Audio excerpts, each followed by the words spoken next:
cet épisode consacré à Rabelais et plus particulièrement à Gargantua. Cet épisode fait partie de la série qui évoque les contextes historiques et culturels des œuvres étudiées au programme. Et aujourd'hui, nous allons nous intéresser plus particulièrement au contexte culturel historique de Rabelais et on va voir ensemble combien ce contexte va déterminer, influencer l'écriture et la création rabelaisienne. Nous essaierons en effet de voir ensemble comment, par exemple, l'image de François Ier, la politique, la religion, la vision éducative des humanistes vont se retrouver immanquablement dans son œuvre, et ce, de façon récurrente.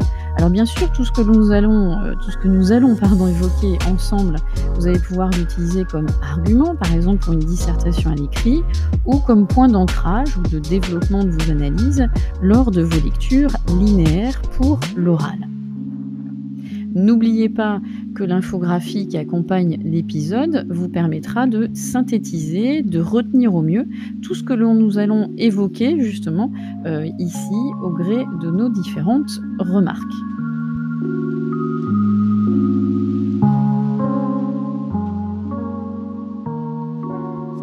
Alors évoquer Rabelais, c'est bien sûr évoquer le XVIe siècle. On redonne ces dates pour que vous le situez correctement. 1494, 1553. Donc, matériellement, il se situe dans la première moitié du XVIe siècle et plus intéressant, il s'inscrit dans cette période que l'on baptisera plus tard la Renaissance pour marquer cette fameuse rupture avec le Moyen-Âge. Mais pour être encore plus précis, il fait partie de cette période au niveau de la littérature et de la culture que l'on appelait l'humanisme. Et plus particulièrement encore, il fait partie de cette première génération de l'humanisme. On a tendance effectivement à en délimiter deux. La première période qui correspond grosso modo à la première partie du XVIe siècle et la seconde qui va être incarnée, on va le voir, par un autre auteur. Effectivement, Rabelais fait partie de ce que l'on appelait cette première période qualifiée d'humanisme optimiste. Il incarne les débuts de cette époque qui a foi en l'homme, en ses capacités, en ses progrès et surtout, on le reverra plus tard, grâce à son savoir, l'humanité peut s'améliorer et atteindre une certaine sagesse morale. Donc Rabelais va baigner dans cet optimisme qui va être aussi impulsé, on va le voir aussi, par le fameux François Ier. La deuxième période humaniste, c'est bon à savoir aussi, c'est donc la deuxième moitié grosso modo du XVIe siècle, après 1550, qu'on va qualifier d'humanisme sombre. Le premier représentant, le plus évocateur, vous le connaissez, c'est Montaigne. Cette période-là, c'est une période beaucoup plus sombre, puisque après l'œuvre de Rabelais, vient l'œuvre de Montaigne qui va rédiger ses essais et le contexte historique, culturel, intellectuel s'est assombri, et vous le savez pour quelle raison? À cause des conflits religieux qui se sont accentués, la fameuse guerre de religion entre catholiques et protestants qui vont ravager le pays. Mais si on revient à Rabelais, nous sommes dans cette première période optimiste, ce qui explique aussi certainement, entre autres, la tonalité légère, comique, avec cette idée du rire qui parcourt toute l'œuvre. Donc, ce qui est intéressant pour nous, c'est de voir combien ce contexte historique et culturel va se refléter dans l'œuvre de Rabelais, qui pourrait être comme une sorte de miroir de son époque. Et c'est ce à quoi justement vous attacherez tout au long de vos différentes analyses, aussi bien pour les lectures linéaires que par vos recherches thématiques que vous effectuerez avec votre enseignant.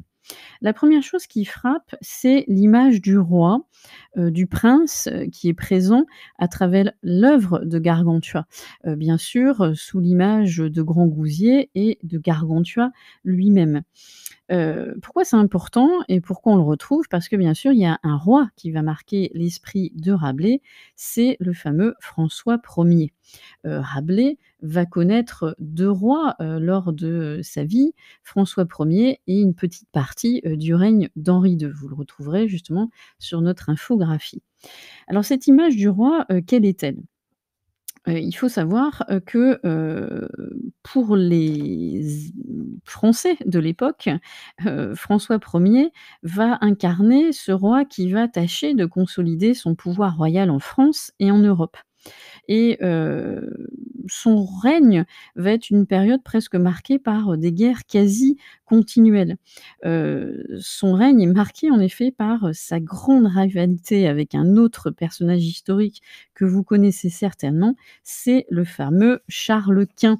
Ils seront en permanence, en conflit, et donc vous avez cette image des guerres permanentes entre François Ier et Charles Quint qui se retrouve d'ailleurs dans la fameuse évocation des guerres picrocolines, où vous avez en permanence ces menaces, hein, qui, pèsent sur la France, par ces rivalités incessantes entre ces 2 rois qui ont marqué le paysage politique de l'époque de Rabelais. Et donc, vous avez en arrière-plan, hein, cette, idée de guerre, de rivalité, qui se retrouve. Et puis, ce qui est intéressant aussi, l'image du prince, du roi, se retrouve dans l'œuvre de Rabelais. Pourquoi? Parce qu'il faut savoir qu'à l'époque, François Ier va, construire une France, qui est, un État puissant, centralisé. Donc même s'il y a toutes ces guerres, de conquête, ces guerres de défense, elles vont, être aussi, rythmées par une volonté politique de la part de François Ier pour, justement, heu, organiser un, pouvoir politique, centralisé. Il va réformer, centraliser, et d'ailleurs son fils Henri II poursuivra cette réforme.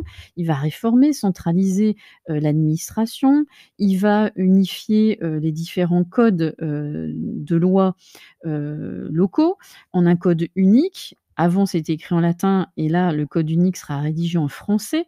Vous le connaissez, c'est la fameuse ordonnance de Villers-Cotterêts en 1539 qui va imposer le français dans tous les actes administratifs et juridiques. Et le français va devenir la langue commune à tout, ce royaume, et Rabelais va s'attacher à sa façon à montrer toute cette richesse de cette langue, devenue officielle.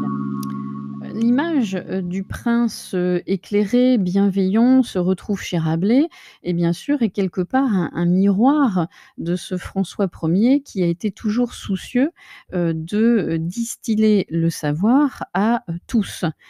Pour preuve, il va créer en 1530 le fameux collège des lecteurs royaux, appelé aujourd'hui Collège de France, contre l'avis de la Sorbonne.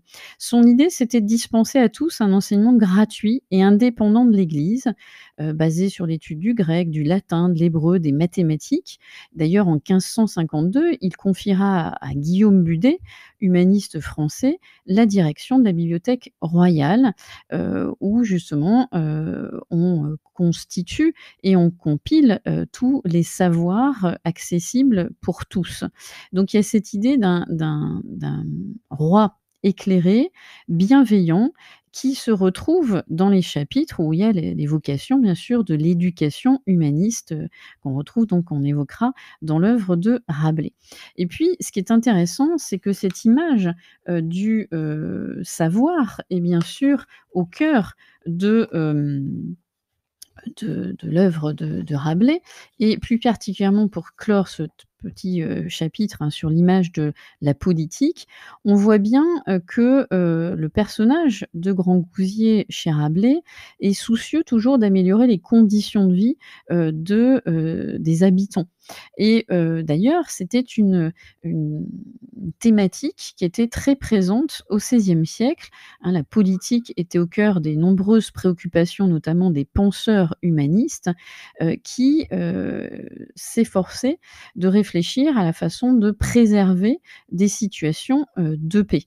Leurs réflexions d'ailleurs sur ces figures du pouvoir, on va les retrouver chez, Machiavel dans son œuvre Le Prince, chez Castiglione et le livre du courtisan. On a ces, images, certes d'une société idéale, mais aussi d'un prince idéal, de celui qui gouverne, de façon encore une fois apaisante et bienveillante. Donc on voit bien comment cette réflexion globale de l'époque se retrouve dans l'œuvre de Rabelais de façon immanquablement omniprésente. Après l'évocation, ou du moins le fait de montrer, combien, la thématique de la politique se retrouve dans l'œuvre de Rabelais, ce qui est intéressant, c'est de montrer aussi, la thématique de la religion qui se retrouve omniprésente aussi dans, Gargantua. Alors bien sûr, Rabelais ne va pas connaître les guerres de religion que va connaître Montaigne, ce qu'on a évoqué précédemment. Mais le début du XVIe siècle, il est, marqué, pour autant par des dates qui vont poser en fait les premiers jalons, de ce qui va devenir les guerres de religion. On pourrait évoquer tous les épisodes, hein, qui vont montrer cette genèse de la guerre de religion. On va en évoquer, pour autant, 1, voire 2. On a en 1516 Érasme qui va éditer, un Nouveau Testament, en latin et puis, qui montre déjà cette nouvelle réflexion que l'on veut impulser du côté de la religion et puis, surtout, vous avez une publication qui aura le plus lourd, retentissement et qui va être donc à la genèse de ces guerres de religion, c'est la publication, du moine allemand Martin Luther qui, en 1517 affiche sur la porte de l'église de Wittenberg en Saxe ses 95 thèses contre les indulgences.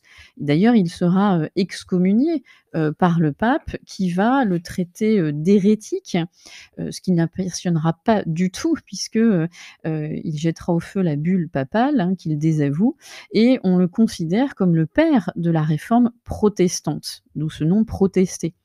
Cette nouvelle religion, qui d'ailleurs réformera le catholicisme, hein, dont elle dénonce la corruption, traduit vraiment cette idée d'une volonté d'un retour aux sources du christianisme. Et on retrouve cette même volonté dans un mouvement que l'on a appelé le mouvement évangéliste, qui souhaite retrouver la pureté originelle du christianisme, tout en proposant une réforme interne plus douce de l'Église, qui ne rejette pas l'autorité du pape. Cette idée de réformateur, prendra donc le nom de protestant, et bien sûr, Rabelais est, marqué, hein, par ces courants de pensée, cette idée de protester, de revendiquer une nouvelle vision de la religion et vous l'avez bien compris, nombreux sont les passages dans Gargantua qui, font la satire, plus ou moins déguisée, de façon aussi, légère, et comique, qui font la satire de ces représentants de la religion qui ont dénaturé justement la religion en tant que telle.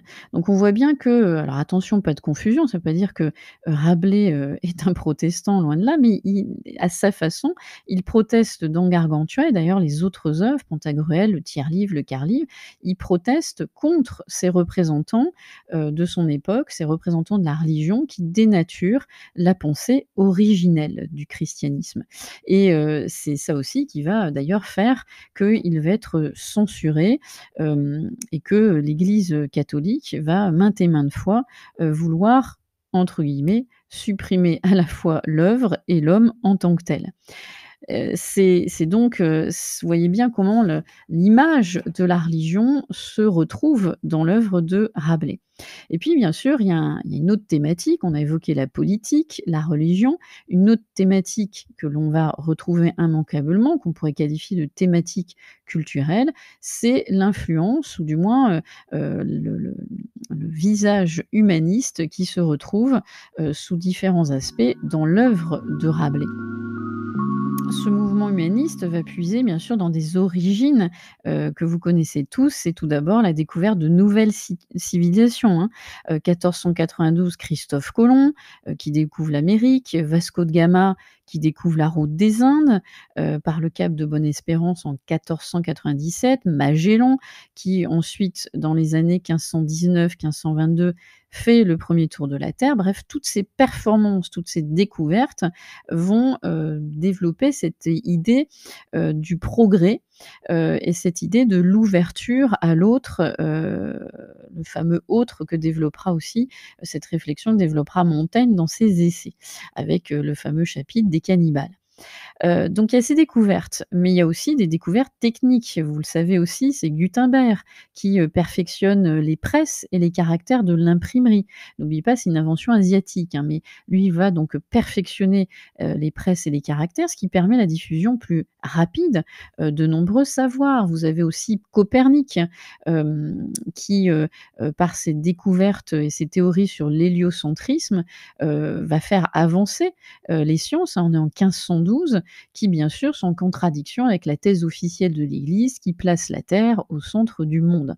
Bref, tous ces savoirs font améliorer la pensée et la réflexion des intellectuels de l'époque.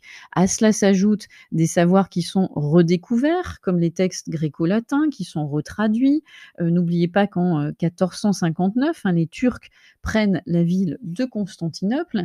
C'est la fin de l'empire grec d'Orient et les érudits grecs chassés vont se réfugier en Italie, en portant avec eux les manuscrits, qu'ils ont sauvés et les anciens auteurs grecs et latins. Et donc en Occident, on va avoir un retour, à cette source de la culture antique qu'on va retrouver aussi, bien sûr, chez Rabelais. Bref, de tous ces événements va naître ce fameux mouvement littéraire et culturel de pensée que vous connaissez qui est l'humanisme et bien évidemment, hein, on va retrouver de nombreuses, visions humanistes dans l'ouvrage de Gargantua et les autres, hein, qu'on a évoqués, Pantagruel, le tiers-livre et le quart-livre. Alors, première thématique culturelle qui, se retrouve, c'est bien sûr l'éducation. Et vous voyez combien elle est importante dans l'œuvre de Gargantua, ne serait-ce que par l'éducation que va recevoir Gargantua, notre personnage éponyme, distillé par le fameux Ponocrates, avec cette idée qu'on doit développer un esprit sain dans un corps sain et que, toute bonne éducation, repose sur l'équilibre du corps et de l'esprit, selon les fameux préceptes d'Erasme, hein. On doit associer exercice physique, savoir encyclopédique et ce savoir, est placé au cœur d'un idéal de vie qui est de faire en sorte que l'homme, pour se parfaire, doit absolument être formé et instruit. Et cette thématique de l'éducation très chère à Rabelais montre bien, on a cette vision, hein, donc humaniste, montre bien qu'il y a l'idée de rejeter l'enseignement proposé, par les universités médiévales, hein. On imposait un apprentissage par cœur, on devait savoir par cœur des formules, des règles, des légendes, sans avoir un recul critique.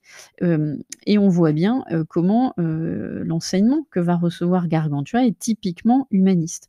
C'est-à-dire qu'on apprend, par l'expérience, on apprend en développant un jugement critique, et ça, c'est vraiment, on peut considérer Gargantua comme le reflet de cette pédagogie, nouvelle, fondée donc par cet esprit critique, mais aussi l'importance du dialogue.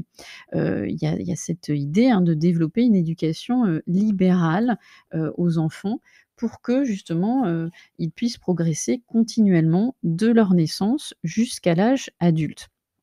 Et donc, on pourrait dire que Gargantua en est la parfaite illustration. Et voyez comment il évolue, du début jusqu'à la fin du récit. Je vous renvoie à l'épisode sur les personnages, hein, justement de l'œuvre de Rabelais, pour, mesurer toute cette progression et cette idée de l'apprentissage. Donc on voit bien, toutes ces thématiques vont, marquer, bien sûr, l'œuvre de Rabelais. Dans l'esprit humaniste, on a aussi cette idée de la tolérance, hein. On dénonce l'idée d'une supériorité, donc on retrouve l'image du prince bienveillant. On dénonce le fanatisme religieux.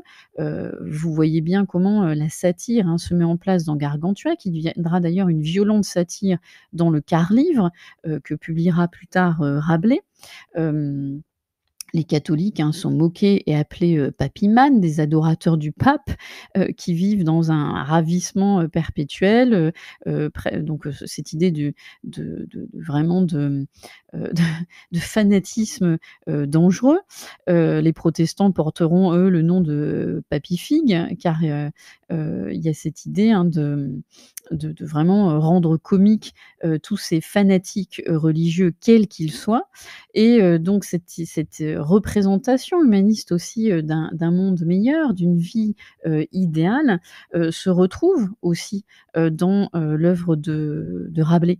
Hein, on a cette évocation justement, d'un monde meilleur et bien sûr, là, vous l'avez compris, cette représentation d'un monde parfait qu'avait déjà évoqué Thomas More en 1516 dans son œuvre Utopie. Je vous rappelle, utopie, c'est-à-dire, littéralement, étymologiquement, le lieu qui n'existe pas. Cette utopie, ce monde parfait, digne des humanistes, va se retrouver chez Rabelais dans la fameuse, image de l'abbaye de Thélème, cette abbaye, hein, marquée par la volonté libre de chacun, dans, laquelle règne une fameuse et seule règle, le fameux: «Fais ce que tu voudras». Donc ça, c'est un épisode et un chapitre, 57 incontournable que vous devez bien sûr connaître et qui, à sa façon, incarne justement, cet idéal humaniste et c'est pas innocent si Rabelais, le place, à la fin de son œuvre. Donc on voit bien à travers toutes ces références politiques, religieuses, culturelles, autour de la représentation humaniste, la thématique de l'éducation, on voit bien combien, tous ces éléments-là sont distillés au gré des pages, des chapitres dans l'œuvre de Rabelais et c'est pour ça que vous pourrez montrer justement dans vos réflexions combien Rabelais est un fidèle représentant, est un fidèle miroir, de son époque et de cet enthousiasme, humaniste qui a caractérisé la première moitié du XVIe siècle. Voilà, cet épisode est terminé. J'espère qu'il vous donnera, plusieurs, ressources de réflexion autour de cette œuvre de Rabelais qui est extrêmement riche et qui, mélange à la fois légèreté et sérieux, qui invite au rire, qui invite à la réflexion, et c'est ça aussi bien sûr, la volonté première qui avait été celle de Rabelais. Donc n'oubliez pas encore une fois d'utiliser l'infographie qui vous permettra de retenir de façon synthétique toute cette richesse de l'œuvre de Rabelais et puis, n'hésitez pas aussi à réécouter cet épisode en vous fiant à des chapitres que vous aurez pu étudier en cours afin d'alimenter justement toute votre réflexion qui, je n'en doute pas, sera extrêmement riche aussi bien à l'oral qu'à l'écrit. Je vous dis donc à très vite pour de nouveaux épisodes sur Clapotis.